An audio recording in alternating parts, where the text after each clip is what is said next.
Bonjour, voici maintenant comment on fait un point de rempli en dentelle d'Alençon. Donc d'abord, je plie bien sur mon index le tissu, je coince le fil vers l'arrière avec mon majeur et je vais prendre l'aiguille en fait à l'envers d'une broderie, je passe sous la trace. Alors si je ne fais rien de plus, je vais tirer et je ferai un point de feston. Mais pour le rempli en Alençon, je prends mon fil, je fais un tour, je bloque derrière et je tire délicatement, juste pour que cela se coince.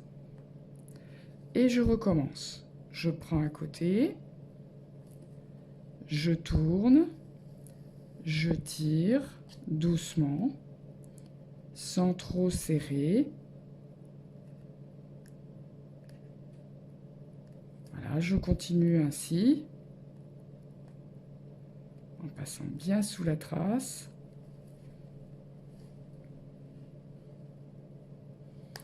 Jusqu'au bout de... Ah zut, je n'ai pas réussi à le faire celui-là. Donc, jusqu'au bout. Donc là maintenant, je suis arrivée à la fin de mon rang. Je vais accrocher sous la trace de droite et je vais revenir à gauche, mais pas en un seul trait, en passant à l'intérieur de mes points, tous les 4-5 points à peu près. Voilà, comme ceci. Je prends, je tire un peu quand même.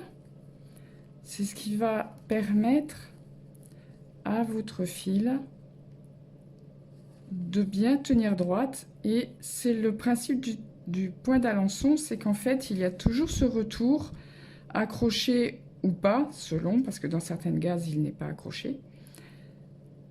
Et ça va lui donner une plus grande solidité. Donc ici, je remonte avec 2 points, un petit point de feston pour le fixer et je redémarre de nouveau avec un point dans chaque point de la même façon.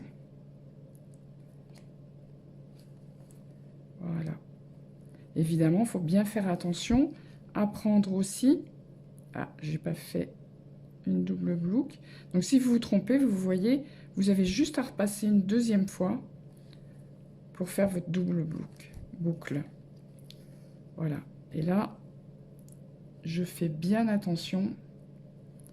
Alors voilà, j'attends une nettée. Je fais bien attention, vous voyez, à prendre la boucle et le fil de trace pour faire mon nouveau point. Voilà, et bien bonne continuation.